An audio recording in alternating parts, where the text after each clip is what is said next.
episode 42. I'm one of your hosts, Giuseppe, joined by my co-host with most, Terrance. Yes, sir.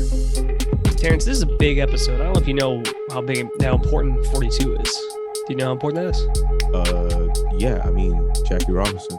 Jackie Robinson, that's one of the reasons. There's more. Actually, there's technically a bigger reason than Jackie, which I know is a lot, but there's a bigger reason than Jackie Robinson. Than Jackie Robinson. Life. The answer to life is 42, Terrance. Did you know that? Says who?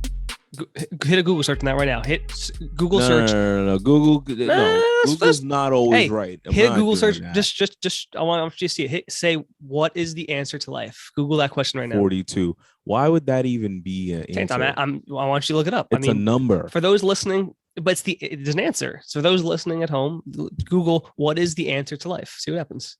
Oh, look at that. A calculator pops up, Terrance. Isn't that weird? A calculator literally comes up. It's 42. Terrance, oh man. What the fuck does this mean?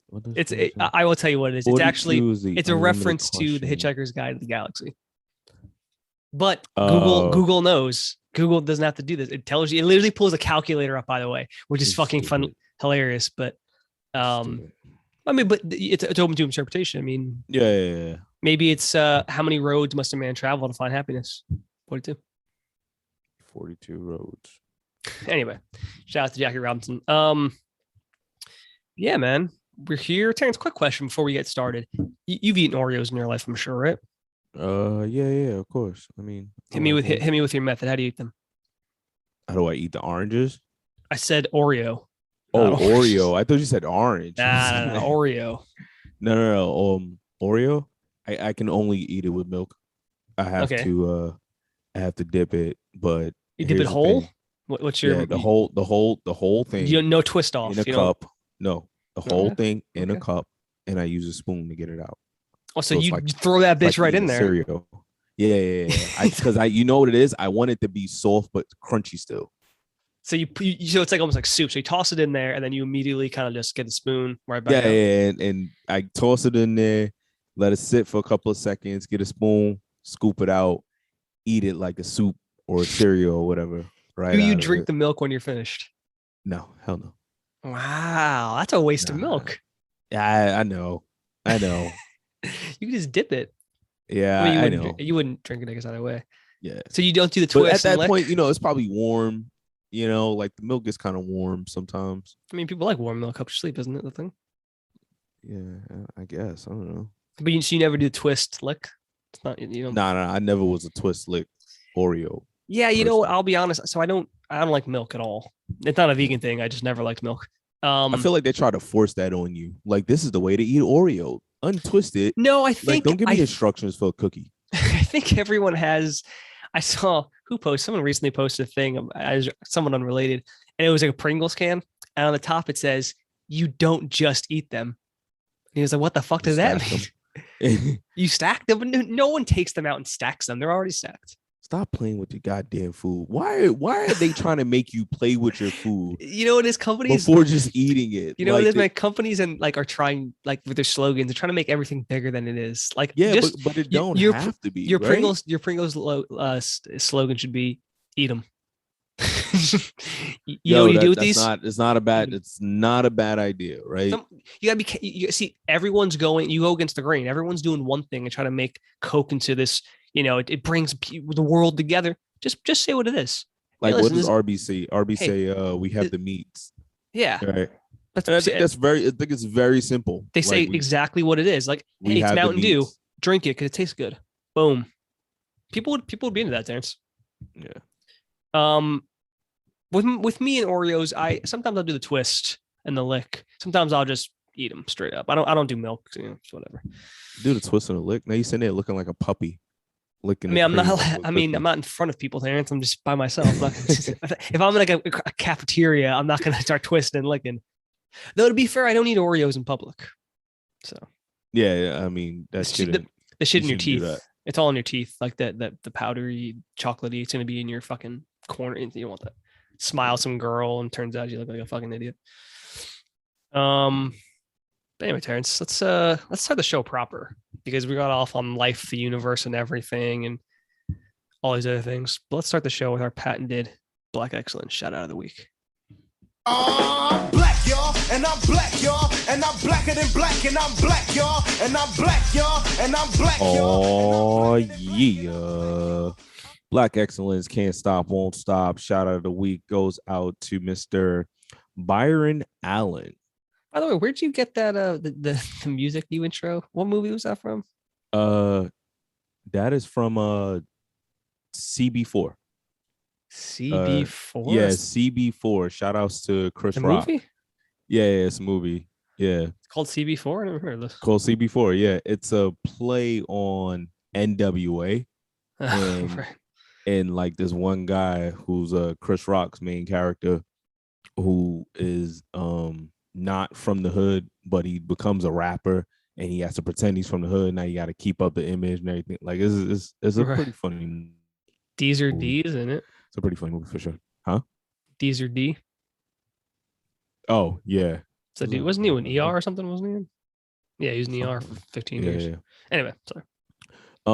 Yes. Don't interrupt the Black Excellence shout of the week.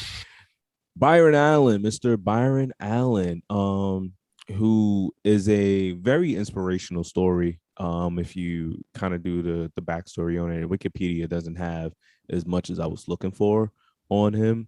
I would recommend checking out his interview with the Breakfast Club. And he really goes into detail about his past and everything like that. But this man started out as a comedian at the age of 14 years old. This is pretty much what he thought he was going to be in life and everything. And through a lot of hard work and just using his head, one of the biggest acquisitions in 2018 was him buying the Weather Channel. He bought the Weather Channel? Yes. That's right, exactly. Insane. Just think about what it takes for you to be able to construct a deal to buy the Weather Channel in 2018. I imagine the Weather Channel is mostly like an app. Entertainment Studios, right? Who is Byron Allen's company, acquired the Weather Channel from NBC Universal, Bain Capital, and the Blackstone Group. I wonder, I mean, the Weather Channel, I'm sure the channel itself isn't that important anymore, but I'm sure it does more, and all that shit. Yeah, I'm pretty sure it's making him a lot more money. For you young kids out there used to be a time where you didn't have just a phone. Yeah, on your phone, you had because this literally people. I guarantee people listening don't know this. Sometimes back in the day, you didn't have access to everything at your fingertips, literally. So in order to find out the weather, you went to the Weather Channel. Or if you want to know what was on TV, Terrance, where'd you go? The TV Guide channel. And slowly, what would happen is it would go through every channel and it would say what's on for the next hour and a half. And you just sat there and watched it and waited. There is the Weather Channel app, and I think there's a Android on their weather app. If you scroll all the way to the bottom, it says provided by the Weather Channel. That's the thing. I think it's one of those things where like they've done so much that they just license it probably. Well, that's what I'm saying. Like they have, the Weather Channel probably has so much like data, and they've done so much that it's not even the Weather Channel you're thinking about. They just they're in the background for a lot of this type of stuff. Like they'll make the app or like have all the data that this app holds. So right. Another acquisition which I thought was super dope as well in 2019. So this is literally 1 year after he acquired the Weather Channel. He partnered with Sinclair Broadcast Group and Diamond Holdings Group to acquire Fox Sports Network. Right. This is when the Disney and Fox merger was happening, and Disney sold him that Fox Sports Network.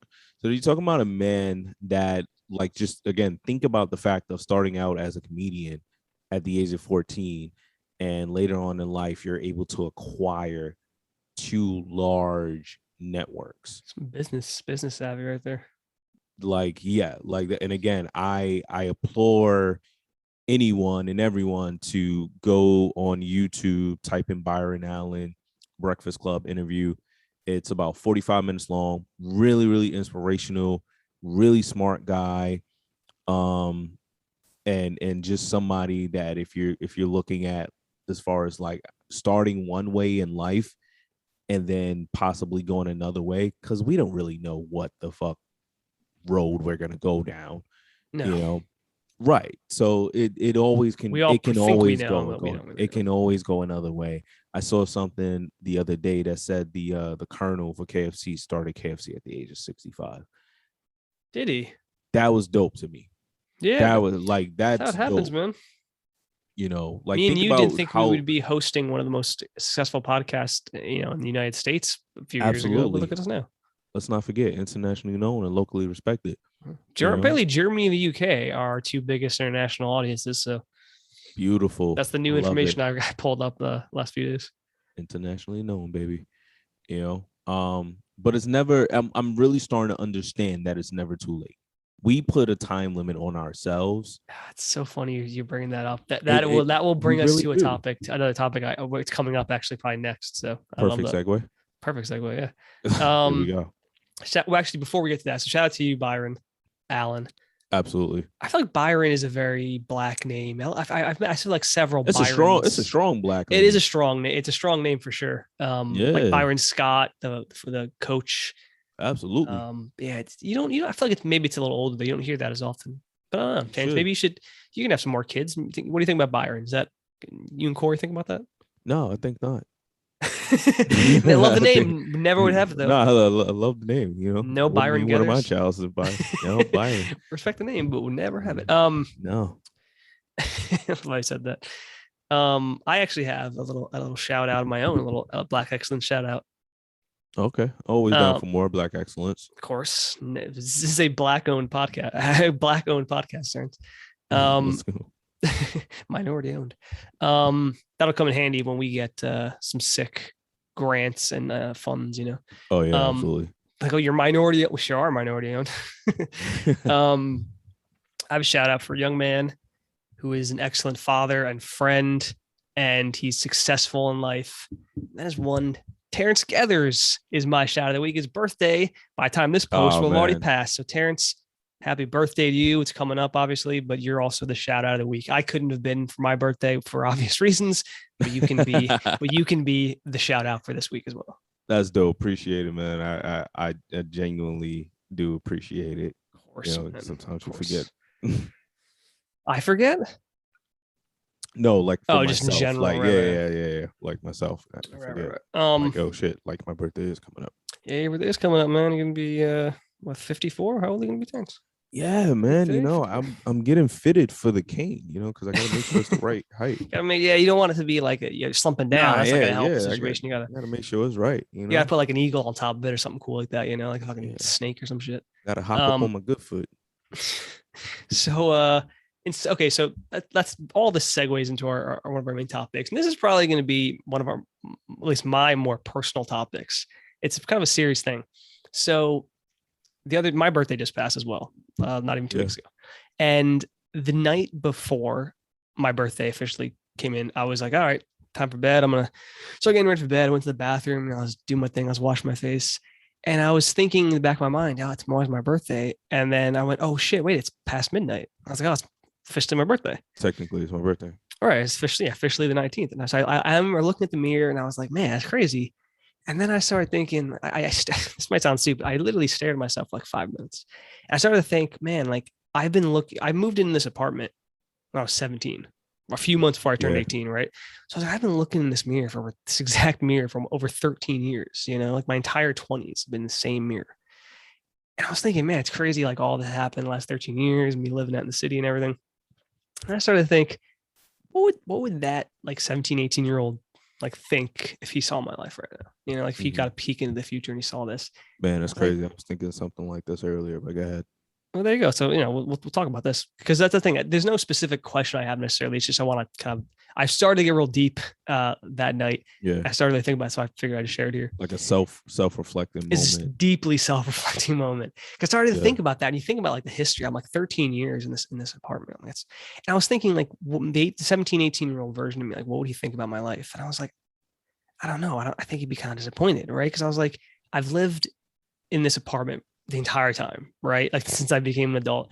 And I guess it's not necessarily a bad thing, right? I mean, it means I haven't failed and had to like move in with my parents and, not have an apartment. But if you ask my 18-year-old self, he probably would have been like, you haven't got your own apartment by now, like your own single apartment or whatever, like your own, one bedroom.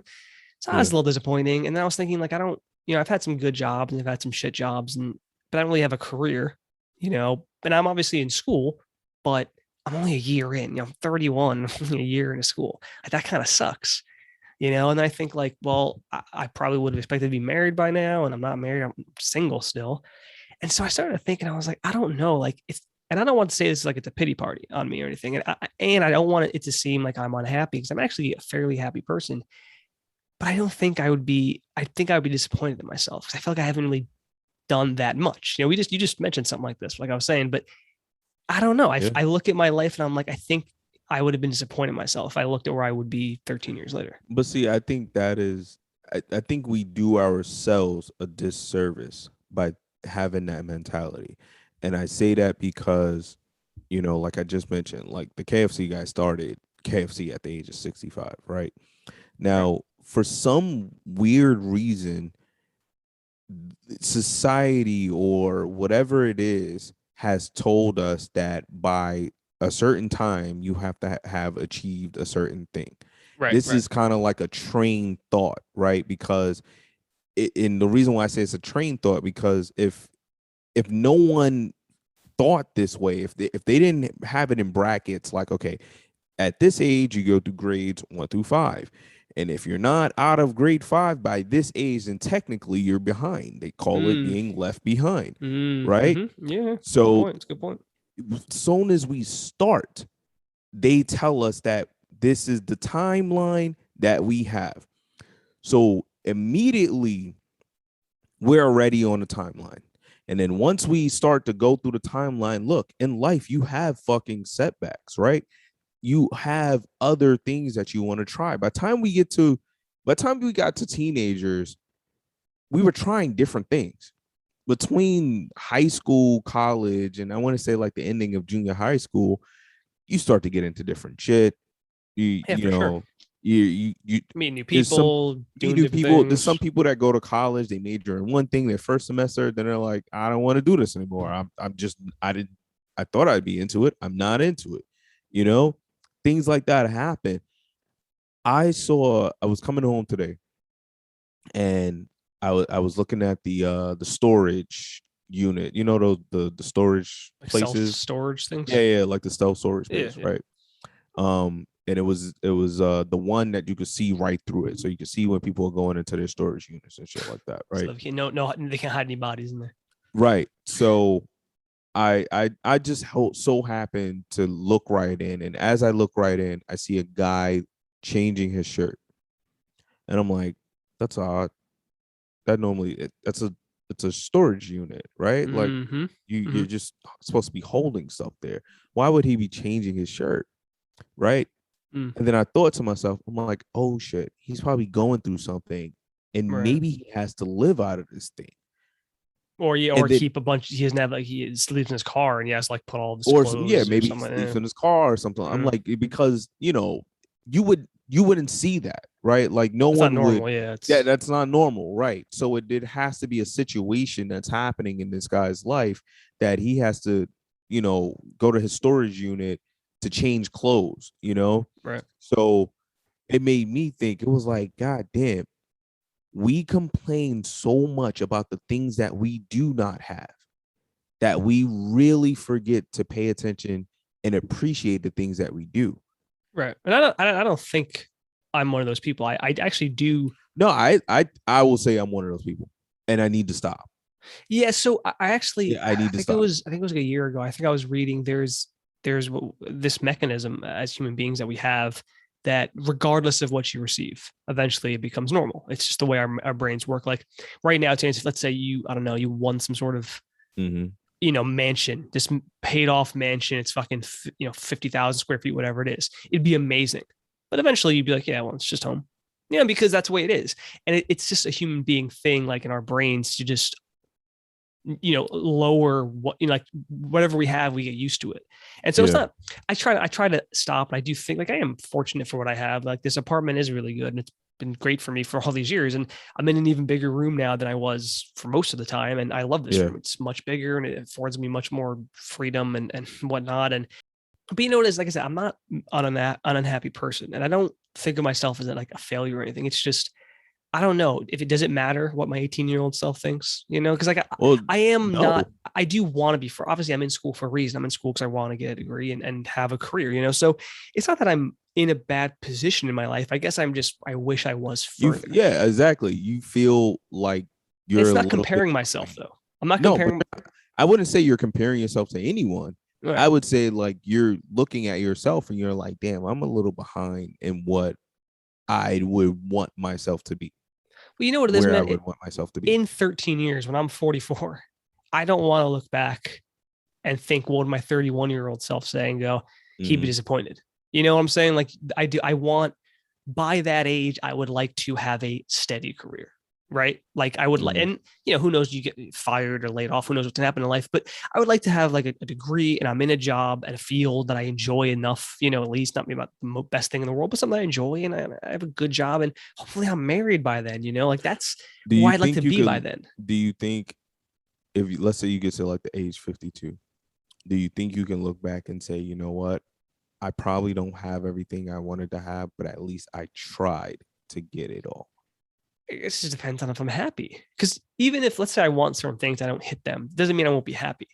You know, it's just a matter of like, that's me. Cause that's kind of where I am with it. I want to be happy. And like right now I'm studying, you know, CIS, but if I changed, that's not a bad thing. If I find something I like more, it's just, that's what I'm saying. Like, I would like to be married just because I found a lot of happiness in relationships. And if I don't, but I don't know, I find a lot of happiness in some other way, then I guess it's whatever, right? You know, and that to me is not actually something I'm worried about. That'll work itself out. I mean, I've never had trouble like meeting women or whatever, but it's just in general, I don't know.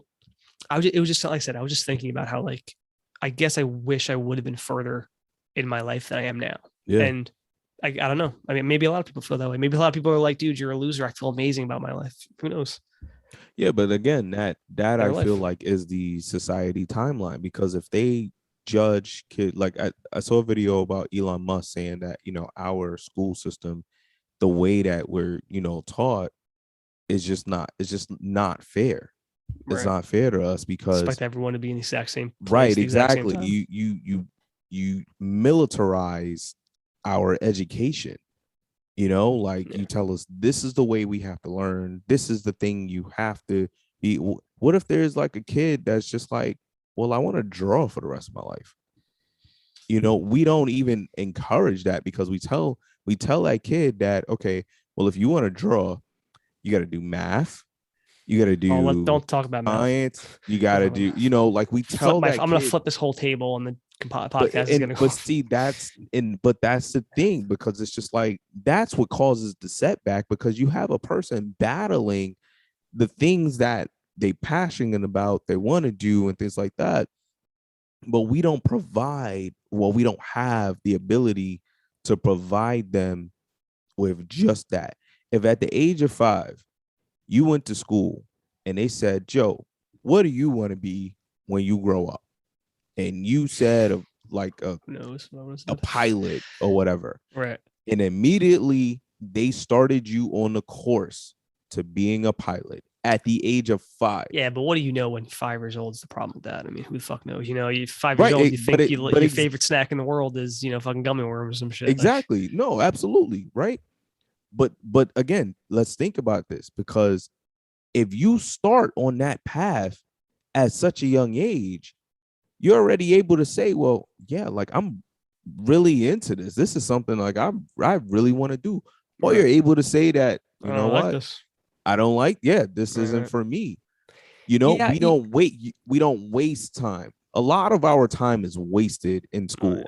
That's just my opinion on this. I will say you bring up a good point about like this timeline that starts off when we're in school, which everyone you start off at school at 4 or 5 years old, right? Like, so that is probably part, and that's the thing. This is very much a self, not deadline thing, but a self thing. Like, I don't compare myself to other people. Like, I just don't think that's healthy. And in general, like it's like you said, everyone's on their own path, man. Like, I don't, if someone's doing amazing right now at 22 and they're doing everything I wish I want to be doing, but I'm happy. But even if you don't compare yourself, society does. Yeah, you don't have to. It's that's the thing. This is more on what I think of my own self. It's not compared. I'm not saying, oh, I should be farther at 31. I'm saying I look back at the last 13 years and like me and you met when I was 18 and you were 19, you know, like it was right after I saw myself in the mirror for the first time or whatever in this apartment. And so like, if you ask both of us, where do you think you're going to be in 13 years? I don't think either one of us would have said the positions that we're in, but that doesn't, it's not a bad thing. It's just different. Like and again, I don't think where I'm at is a bad place. I think I'm on the right path. I'm in school. I'm 1 year in, which is, I wish I was done, but I'm 1 year in. And you know, that's the start, right? Like I'm not an idiot. I know I take care of myself and cook and all that, you know, I've learned a lot in those years. Like I'm not saying it's bad. It's just, I guess I don't want to hit 40 and look back and think my 30-year-old self would be disappointed in me, you know? Yeah. And I don't know, there's no real way to not feel that way. I guess it's about, you know what it is? I've wanted to go to college for years and I waited way too long to pull the trigger, and that's on me. Right. I did that. And that's nothing I can do. Yeah. You know? But it's never too late. I was just and that's why I'm in, right? The other day. I was just telling someone the other day, you know, go back to school. If you want to go back to school, go back to school. No one's did. Fuck it.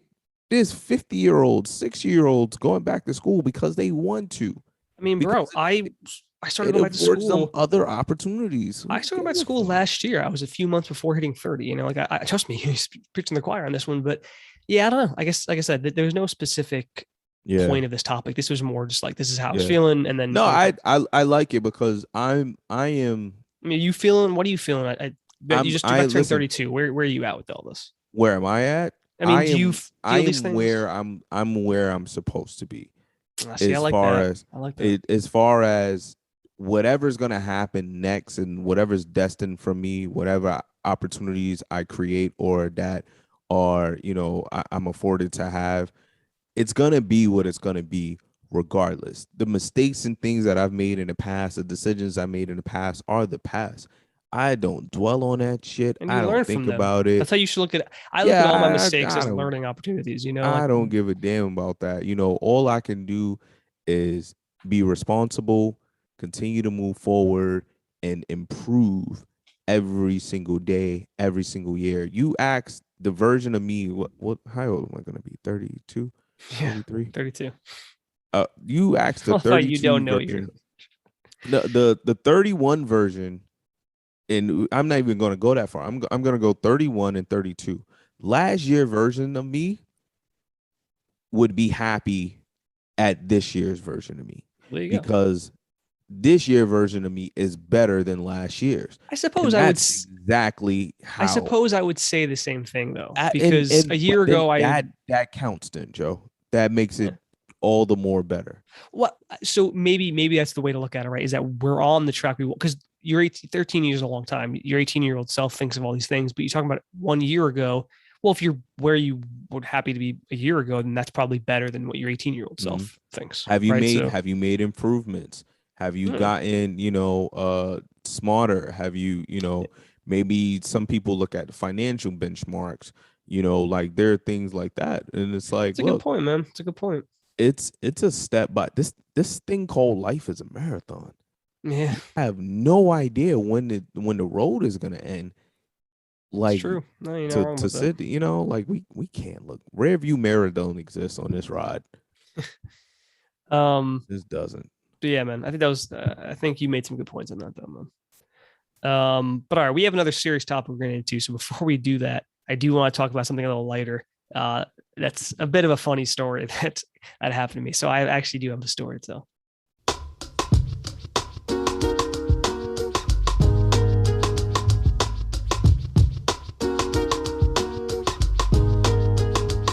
What's your story, Joe? All right, man. So I this will be fairly quick, but I had a new roommate move in beginning of the month, and she had some stuff like a bed frame delivered, right, with like a thing, because she had a bed, but it was on the floor, so she had a bed frame that was going to be delivered. So she was like, "Hey, are you going to be home, you know, on like Tuesday or whatever?" I was like, "Yeah." She's like, "Okay, they're going to come and they just got to build it and then they're going to leave." I was like, "Yeah, no problem." And she gave me like $40. She was like, "You can tip them kind of whatever, $10-20, and you can keep the rest." And I was like, "Well, I'll do that, but whatever." She was gonna come on Tuesday. I was like, "Sweet." Tuesday they cancel. She's like, "Okay, you can be on Wednesday." I was like, "Yeah." They cancel Wednesday. I don't know what places. God damn. Right. The second time I was like, "Who are you getting this from?" So finally Thursday. Now I have class until like that 5:15 on Thursdays. They were supposed to come from 4 to 6. They come at like 6:05. But I could not believe they came like Even if it was slightly late, you already canceled it twice. Anyway, all they needed to do was put together a little bed frame, and they have the box spring with them. That was it. So these guys come. Now, what do you think the first thing this guy says when I open up the door? He's looking for the person, the name. No. He goes, it's gonna be $40, by the way, because it's a walk up. And there's no elevator. That's the first thing out of his mouth. And I was like, so off to a good start. I was like, is that something that's, because again, this isn't me. This is being paid for by my roommates or stuff. Mm-hmm. And I was like, is that something that's going to be charged to the account? And he's like, no, like it would be now cash. I was like, oh, okay. And so he was okay, where are we putting it? So I show him the room. Him and this other guy go in there. So me and my roommate, one of my roommates came out in the hallway. We were just chatting while they were doing their thing. And I started to wonder, I was like, I wonder if that's just bullshit, right? Like he's just trying to get a tip. Yeah. Right?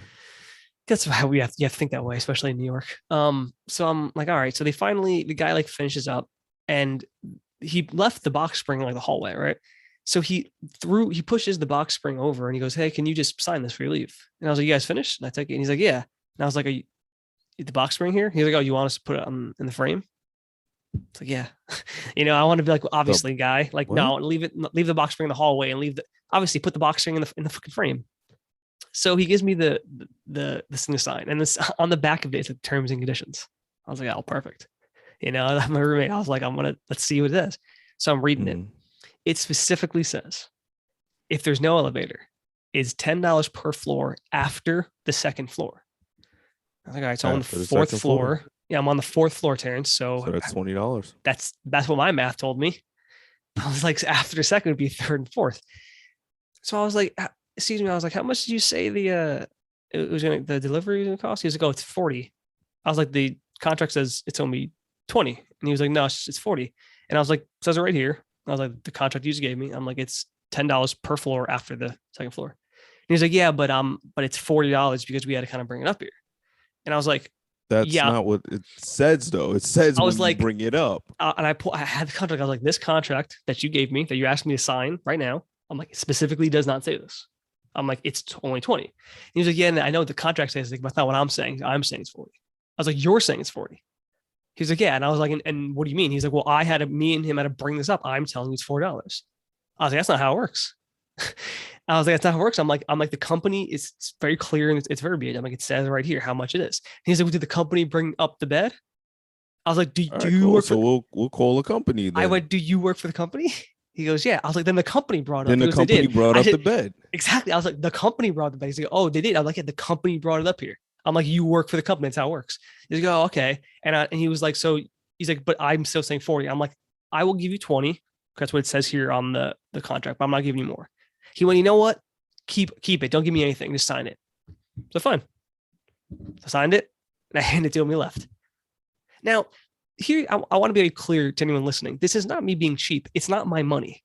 This is technically none of you this. Could have gave the 40 and your roommate wouldn't have known any difference because that's what they gave you to give anyway. That's exactly right. That's exactly right. If he had come in and be like, hey, how are you? Here, set the bed up. And then when he finished it, by the way, he showed me the contract. It is technically $20 because there's no elevator. I probably would have given him all 40. I almost guarantee I would have given him 20 as a charge, and then I would give him a $20 tip. As a tip. Right. Like that's probably what would have happened. But he comes in guns hot, not polite, just first thing out of his mouth is about that. And then he just is saying it's 40 because he decided so, which is not how anything works, by the way. You can't work for someone just decide how much. Especially when you asking people to sign documents. I can't believe he did that. Like you asking me to sign this, and it's okay. I'm gonna sign it after the things are. I guess he just didn't expect me to read it. Because nobody reads it. That's why I don't sign shit without reading it. The thing about the terms and conditions, they weren't even that. It wasn't that like thorough. Like it was decently long, but it wasn't like tiny print out like pages and pages. It was just a one-sided thing. And so I was like, oh, let me see if I can figure this out. And I saw it. And like I said, it wasn't my money. I could have handed in the 40. It wouldn't have been. My roommate already lost. She already assumed she lost that money. It wasn't my money. It meant nothing to me. But it's the principle. First off, don't be a dick. Number one. Number two, don't try to just still work in the service industry. Don't try to what's the word I'm looking for? Don't try to like pull one over, just try to like basically steal almost. No, he tried to strong arm you. Yeah, and I was like, I don't play that way. Most people I think would just go, whatever, I'll give you the money. I am not one of those people. Do not try to. Nah, I'm down for it because I'm with the shits. I'm with the shits. I'm down to go back and forth with you as much as possible. I ain't got nothing else to do at this time. This is my enjoyment now.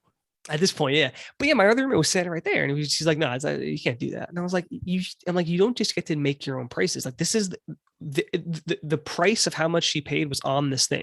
All this has been taken care of by a company. You just work for the company. You don't get to negotiate anything, And it was. And when my roommate got home, me and my roommate were telling her the story, and she was like, I probably would just give it too. Like, I would just give them the money. And I was like, no, you can't let people just do whatever they want. Like, this is why people are like him, because they know they can just get away with it. Like I said, the point was not me being cheap trying to get money. It wasn't my money. The point was, it's the principle. Do not try to lie and like scam your way to extra money. And if he'd just been normal and polite and explained it to me, he would have gotten the $40 anyway. There you go. Can you believe that though? He actually said, no, I'm saying it's $40. Can you believe that? Hey man, look, nobody asked you to do this job, to work this, Yeah, if you don't like it, quit, man. They're right. This was a choice that you made, like let's not act like, somebody was like, yo, for the rest of your life, bring up a bed, up the stairs. Like, come on, man. Like, do your job. Do it the right way. I just couldn't believe, like after he was caught that it said it, he was like, no, I'm deciding this. Okay, guy. But anyway, Terrance, let's go on to our next thing. So this is another somewhat serious topic. I want to talk about Dave Chapelle, specifically about The Closer, which is his most recent Netflix stand-up. Okay. Now, you watched this, right, Terrance? You saw this? I saw this. I did. I watched it a couple days ago, actually. I mean, Terrance, just what are your thoughts? I mean, we're gonna actually kind of dive into it pretty deep, but what initial thoughts? Just the whole initial thoughts. All right. Let's get into it. All right, let's get the shits. All right, the shits. Initial thoughts when I watched it. First, I was kind of in and out, and the first time I watched it, I had to watch it twice. Like you were not paying attention, or it wasn't. Yeah. Like not paying attention. That happens. Right. The first time I watched it, I was kind of in and out, but I caught the funny moments and everything like that. And I digested the ending, right? The ending when he was talking. Spoiler alert. If you haven't watched it, I would just skip about 20 minutes ahead. Entire thing. Yeah. In most of the show. So the Daphne part you're talking about Daphne, right? I was into it. He caught my attention. It was a great locked in. I was locked in, right? So when it's over, after I watched it the first time I'm like, okay, that was good. That was a good stand-up. It wasn't slap your knee funny, but it wasn't supposed to be. Mm-hmm. It was, that wasn't his intention, and I understood that after watching it the first time. So I'm like, that was just a really good stand-up. Yeah, like, it wasn't like Raw or Delirious. Yeah, right? No, it wasn't a Kevin Hart. Yeah, it wasn't Kevin Hart thing. It wasn't an Eddie Murphy. It was a very conversational piece, that you probably have like at a bar or barbershop talk or whatever the case may be, right? Yeah, it was funny. So yeah, you can keep going. I'll tell you my thoughts after. No, yeah. So it was just like that. Then, I kind of took from it as like, it was like as I started thinking about it more, I was like, damn, like he was saying a lot of shit. I was like, I gotta go back and watch this, So you watched it again? I watched it again. Wow. I watched it again, and after the second time I watched it, I was like, this is actually kind of genius. Right. So my thoughts on it are somewhat similar, I guess, to your second viewing. Like, I thought it was really funny. Like, you're right. It's not like a Kevin Hart, like you're just constantly laughing, but it's very funny. It's also just very well written. Like the whole thing has a very specific theme, very specific things he's going over. It's not just like random things that are funny. Like, he's really has like a specific like goal with everything he's saying and everything he's doing. Mm-hmm. And so, okay. So the controversy with this, right, Terrance, is that people are saying that he is transphobic. He's hating, which he says himself multiple times as a joke in the show. He talks about a lot of stuff in The Closer. First of all, I thought it was great. I thought it was funny. I thought it was really good from beginning to end. But let's dive into it. So, Terrance, I want you to answer me this question. I want you to give me a simple yes or no answer, okay? Yeah. Does Dave Chappelle make fun of trans people in the show? Yes. Okay. Does he make fun of a lot of other people in the show? Yes. Thank you. Okay. Just want to make sure, because this was my thing. So it's the ironic part about this whole show, the closer, is that he talks about how you can do whatever you want, it seems like, but if you make fun of people in the LGBTQ community, too many letters, talked about that. If you make fun of people in that community, specifically in this case, trans people flip their shit. He talks about DaBaby, the rapper, who you brought up on a show, not like at one point. DaBaby fucking shot and killed someone in Walmart. No one even knows about that. People just forgot that even happened. I didn't, whatever. He says, overlooked it. Yeah. He says, admittedly, horrible shit about like gay people and I'm not going to repeat. Yeah, I'm not going to repeat all that stuff. Down low and stuff. Right. And people flipped out. And it's not that he didn't deserve that controversy, but why is that what got him controversy, but not the murder? And the ironic part is he talks about this stuff and people are flipping their shit. Dave Chappelle's making fun of people for 20 years. He's in multiple stamps. He makes fun of people. Asians, in the whites, closer, blacks. In the closer, he makes fun of white people. He makes fun of other people. He makes fun of regular, just gay people, not trans, just gay people. He makes fun of white people, Asians, black people. He makes fun of all these different groups. He specifically targets the Me Too movement, which is an insane thing to make fun of, even though he's totally right. That's not really the point. He told the Me Too movement what they needed was a male leader. Right. But I don't want to get into that specific, but what I'm saying is, if most people would not touch the Me Too movement to make fun of it with a 10-foot pole, it's like you don't want people to get pissed, but people ignore all of that because he makes fun of trans people. That's exactly what he said. And what happened? Look what happened. Like he makes fun of trans people 100%, but he makes fun of everyone. And let me say one more thing on this, Terrance. Is my problem with this is that the trans community, or whoever decided this, maybe it's not them, I don't know. The assumption is basically like, you trans people get a pass and you're not allowed to make fun of them. Even in a stand-up comedy show where he's making fun of everyone, they are off limits. Yep. Why is that, Terrance? I don't understand. He makes fun of white people in this. I couldn't begin to tell you, right? And a moment that he brought up on the show as well was that when he was in a bar, he runs into a transgender woman, and she mentioned that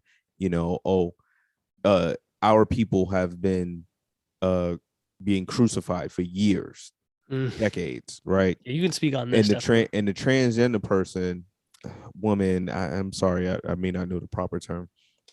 Person is always right. Yeah. But she's with two black gentlemen, right. And he in the show he says, well, like he kind of gives them the look like, right. Are y'all gonna just let like when you talking about going through a struggle, been through something, and it comes down to kind of like very simple things, right? It's like no one's denying anyone's struggle. Right. Jewish people can speak about the Holocaust, or the thousands of times they've been prosecuted. Jews more than almost anybody. Black people can speak about slavery. Yeah. The LGBTQ community can speak about their struggles and what they've been through. Everyone's been through some shit, right? 100%. At no point can we just tell people, hey, don't talk about the shit that I've been through. That is literally trying to break one of our founding amendments, which is freedom of speech. Right. Like we don't get to do that. No one. I don't give a damn what community you're a part of, what you're from, whatever the case may be.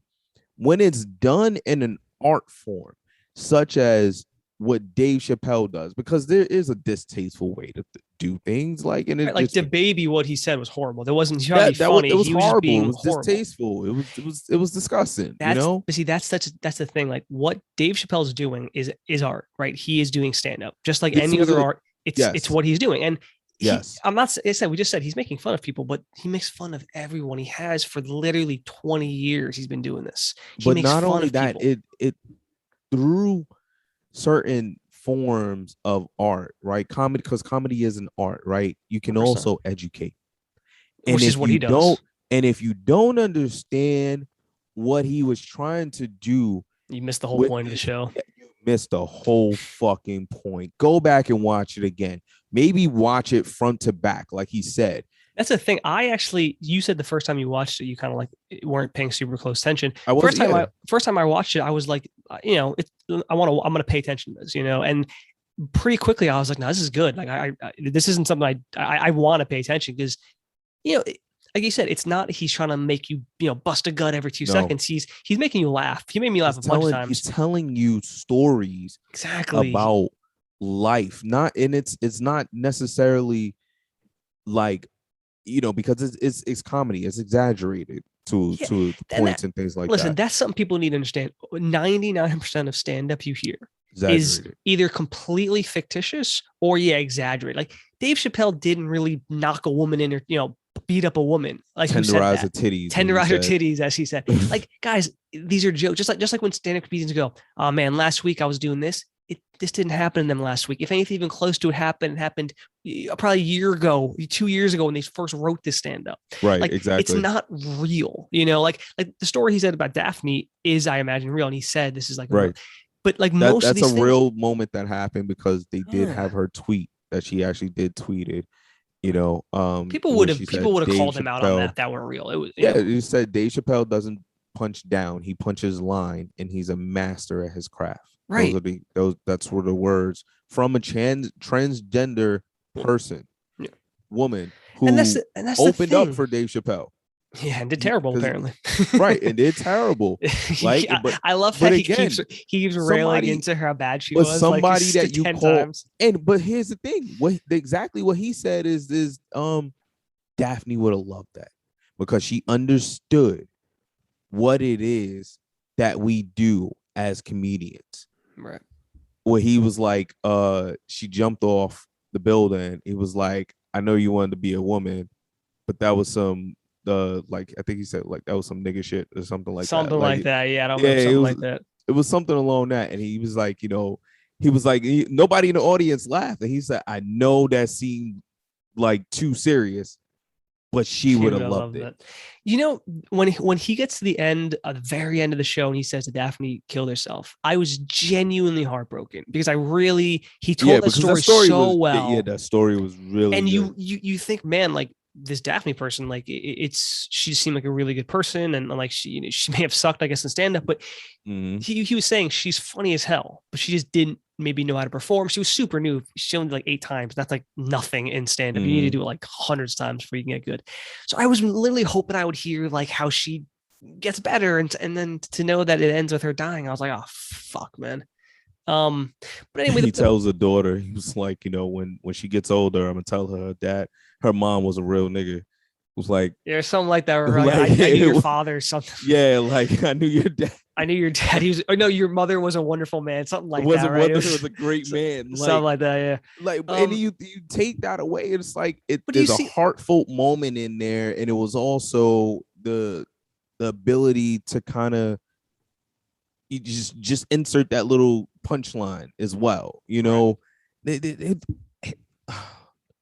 We gotta stop just wanting to be mad at shit. Bro, we talked about this a few episodes ago. Why can't we just enjoy anything anymore? This is part of it. No one wants to enjoy things. They just want to hate everything. Let's rewind a little bit. With this show, okay? He makes fun of a lot of people. People flip out specifically for trans people, right? But the problem I have with that is that we talk, why do they get a pass? Like no one should get a pass. Like, okay, I'll give you an example, Terrance. Me and you're black, obviously, I'm white. Me and you don't have a relationship based too much on like making fun of each other, but we do that because we're friends, and that's what friends do. Every once in a while, you throw a little jab. Just fucking yesterday, I made a joke about black people, and you just laughed. It was a good joke, but that's what I mean. It's because we have to give context. Explain it. It's important to do that, right? I was costume shopping for a costume, and I go in I think the 27th of October. Yeah. I don't give a fuck. I had to do it for like some work event, but I'm costume shopping, right? And I go into Spirit Halloween, and they have a costume that just is a all black costume. You can't. It's literally like it's like a green screen suit, but like a full body suit that's just black. There's nothing features on it. It's just blackness. Right. And the name of the costume is black. It's just black. So I thought it was funny. So I go record and I'm like, well, when you ask somebody what they want to be for Halloween and they say black, this is the costume to get them, right? And I recorded it and I was like, that's really sent it over to Joe. I was like, that's a really weird costume. And he's like, is that real? Like, is that, but I was like, I said, are there any other colors or like, what is this? And you said, what did I say? You said, no, there's no other colors. They're all sold out. They're all sold out. So what I would say was like, nobody want to be black for Halloween, right? And you caught it. And I think your response was like along the same lines. I was like, no one wants to be black these days. You said nobody wants to be black these days, right? So I looked at that and I was like, it was clever. It was clever. It was in context. It was funny. Now, I could have been someone to be like, why would you say that? What do you mean by that? Right. What do you want to be? I don't want to be mad. And I thought it was a good joke. It was that's my point with this Dave was a good joke. I appreciate that. But that's my point with what Dave Chapelle is doing, right? Like he's making fun of people and he's being funny also, about it. Do I think you're racist because you say something, because you said a line like that? It's like, no, I can't give you a title like that because you haven't exemplified anything that would allow me to think that way. And when we start putting labels and titles on people, we have to go by, have they proven this to us? You go out and call somebody transphobic. Well, does a transphobic person have a transgender person open up their show for them? But also, like, if you listen to everything he's saying, he's not being transphobic at all. He's making fun of trans people. He's making fun of everyone on equal level. If he didn't make fun of trans people, is that what you want? Do you want him being like, well, they're amazing? And like he's treating them like he treats everyone, which is how everyone should be. Equal. Everyone should treat people the same. Okay. Which is to say, the story I just told, Terrance, but that got to hurt me off. If he was trans or gay or anything else, I would have treated him the same. I would have been like, you're not taking my fucking money, because that's the way you're supposed to be. He was an asshole. Mm-hmm. Whether he was whatever he was, other than an asshole that I knew him, it doesn't mean anything because I'm going to treat him the same. That's what Dave Chappelle's doing. That's what most people are not doing. They're treating the trans community with these gloves that are saying you cannot do it, and that's not fair. And I think, listen, if you say, you know what, I don't like Dave Chappelle, he makes fun of people all the time, he's putting people down, I don't like it. Hey, listen, you're more than welcome to feel that way. Don't watch his shit. That's totally fine. Your choice. I do not think it's fair to say he's transphobic, he's attacking trans people when he makes fun of everyone under the sun. Joe, can I ask a question? Hit me with it. Did they say why they're mad? Who? The LGBTQ people? Community.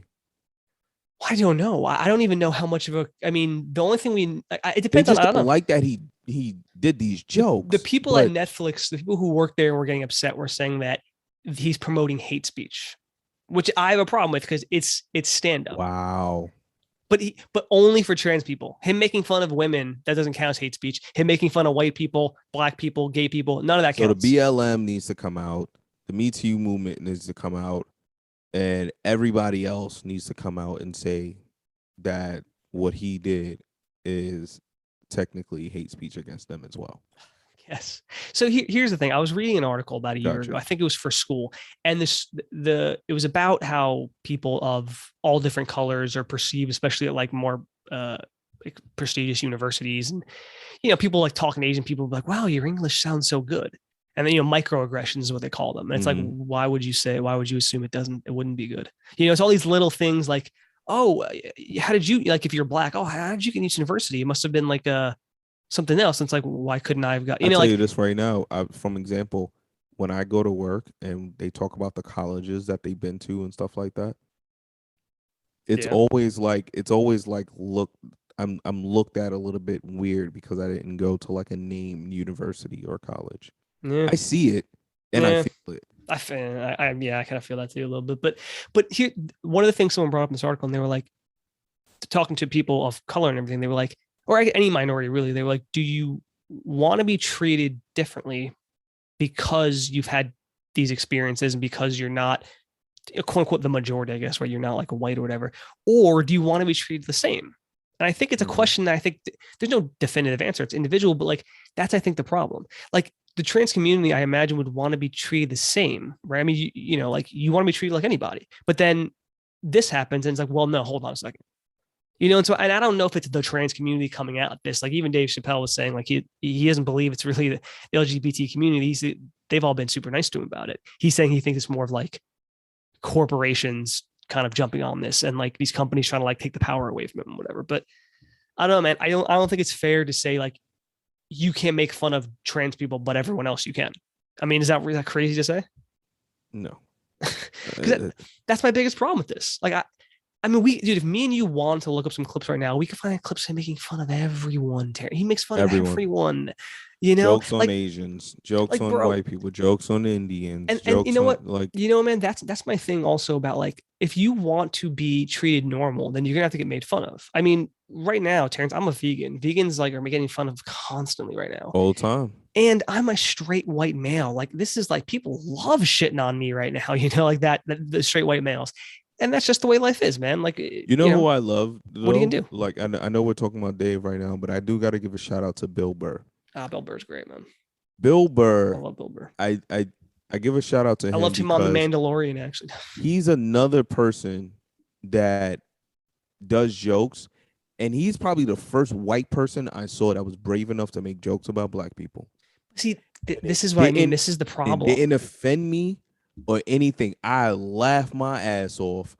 I forget the joke right now off the top of my head, right. But I was watching it and it caught me off guard a little bit because I'm like, hold on, a white comedian, like he's doing black people jokes right now. You're used to black people doing white people jokes all the time.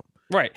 Again, no one gets upset because it's no one wants to say anything, even though like no one wants to say like, oh my God, like they're talking about white people. This is what I mean. Like, it needs to be equal, man. If people are getting made fun of in stand up, everyone's can get attacked. That's everybody is fair game. Yes. But again, as long as it is done in a tasteful, artistic. You know what it is? I don't know that it has to be. If they're genuinely making jokes, if they're funny, awesome. If they're not funny, well, that's a crime in itself. But even if Dave Chappelle, like even if Bill Burr wasn't funny with his black jokes, I don't think that's a problem. I think like it's not good that you're not funny. You're a stand-up comedian. But if he's trying to be funny, if you're like trying to just be man, I hate black people because black people are that, it's like, well, that's not really being funny, is it? You're just saying that's hate speech, right? There's a difference between like trying to be funny or hate speech. And if you're trying to be funny and you're failing, well, that's not good because that's just is what it is. Yeah, that's just you not being good at your job, I guess. But just is what it is. But yeah, that's just the problem. I think like here's what I'll say about Dave Chappelle. He talks about stuff that no one has the balls to talk about. Me and you talk about some of the stuff on the show, and even we are like a bit apprehensive because you don't want people to get pissed. But one of the things we brought Terrance, I swear to God, we can not say predict the future on this one, but Dave Chappelle speaking our language. He brings up a black slave owner. He says at some point, I think he said before the Civil War, this black man, I don't remember his name off the top of my head, he said somehow got his freedom and his former slave owner gave him like a piece of land, right? And he said that he eventually started farming. And then what did he do, Terrance? He started to get his own slaves. Next thing you know, he had a whole plantation. He was making a bunch of money. And that's exactly what you and I talked about a few months ago about like context is important. It doesn't make anything more right or wrong, but it does help. Like, is him owning slaves was the exact same as anyone owning slaves because it was wrong. Slavery's been wrong since slavery started thousands of years ago, and this black dude doing it, which is as wrong as a white guy doing it. But why did he do it? Because that was how you make money. Because that's why everyone did it back then. That was how you make money. Success as well. Yeah, it was a sign of success. And it was like, well, how are you going to work the plantation? You're going to like, are you going to spend a ton of money hiring people? No, you're going to do what everyone else does. You're going to get free labor. That's what I mean. Like it's about the time someone was alive. Like if you brought that dude and you made that same exact guy born in 1990, then I don't think he would have decided to have slaves. Do you, Terrance? No, not at all. That's what I mean. Like when someone is alive, it defines a lot of morals and the way things are. Like I said, in 100 years, people might look back on us and be like, between the fossil fuels and the plastic, they just destroyed our planet. I mean, they're just terrible people. But right now, everyone lives that way. You know what I'm saying? Like, I don't know. I just thought that the black slave owner thing was a really important thing he brought up because it's something we've talked about on this show. No, yeah. I mean, for myself, I think I'm just really tired of people just trying to find a way to be mad at shit. That's just Like it I just agree, but it annoys me because it's everywhere. It's rampant. It's genuinely not that serious. No. Like Well, it me and you it talked about almost this never is. really recently. We talked about that with what were we talking about? Totally I blanking know right now. right now there's another upset movement or whatever the fuck it is. Upset movement. Hashtag upset. I don't know what the fuck to call it anymore. Oh, With Wonder Woman 1984. We talked about okay. that. How like, oh, they said that people were like, well, he technically, since he was embodying another human being, he was technically raping, getting raped. But yeah, dude, I think the problem with the closer is that people think anytime we talk about trans people, it's bad. When the reality is like you can talk about something and it's not bad. It's just you talking about something. I do got to bring up one really important point that he made that I thought was really, really important. He mentioned that one of the things that he's noticing, and I think I'm noticing it too now that he mentioned it, right? Sometimes you see things right in front of you, but you don't really pay attention. Right. He's mentioned that especially white LGBTQ members, they're a minority because for as long as they want to be a minority, right? Until they have to be white again. That was a good point. That was a very good point. It was a very good point because no one else gets to do that. I can't not be black when I choose to, and even if I was gay or bi or something, I'd just be a gay or bi black guy. Yeah, you don't have the choice of just being right. You know what I mean? Like it doesn't go away. So, but it's only when you're white and you're in that community that you get to say, well, no, now I'm a minority. But if things don't really start going my way, then I'm back over to just being a white person. Yeah. And I thought that was and again, these are the things that people are missing in this genius, of a performance. It will go down as one of the greatest stand-ups that we've seen. It will go down as that. We'll look back at it later and people will say how great of a stand-up this was. I think they will, yeah. I think they will. Because I think it is brilliant. Like it's funny, it tells great stories, there's specific points he makes. Yeah. And he's doing something most people are afraid to do, which he's talking about and making fun of people and he's bringing up topics that like no one wants to talk about the Me Too movement unless it's in a positive light. No one wants to be like, well, they're not doing this right. Like no one would do that because they think people are going to attack them, which they would. But he talked about it. And I think there's something about that. Man, some of the best comedians are really good storytellers. Oh yeah, that's one of my favorite styles of stand-up is just storytelling. Even if you don't even think about the professionals, think about your family, think about your friends, think about that person who's really good at telling a story. Yeah, I envy that. I wish I was better at telling stories. Because they're really good at telling the story, they get the jokes off on time and they know where. It's an art form. It's an art form. It's 100%. An art form. Like the ability to be able to tell a story and recall something like that. And I want to be better at storytelling. I really do. Like on this show, we obviously have like a story thing. I try to do the best I can, but it's not as good as them. But anyway, Terrance, we're getting a little long on this. So let's wrap the show up a little bit. Absolutely. Of course, people want to reach out. They can email us, needisaymorepod@gmail.com. Follow us on Twitter or Instagram. We got a bunch of good clips up on Instagram, Terrance. We've been people getting into those. They can follow us on both of those @needisaymorepod. But of course, Terrance, we always end every show with a hypothetical. What you got? So someone approached you and said that, and I don't think we've talked about this. If someone approached you and said that they like you, they like the way you look, you have the right thing, their genes, and they wanted you to donate sperm for a baby, what would you say? Would you be like, no, you feel comfortable having a child of yours? I mean, technically, I don't know, yours, not really yours, but you wouldn't do it? No, I wouldn't do that. What if they said $10,000? Not worth it. 20,000. Nah.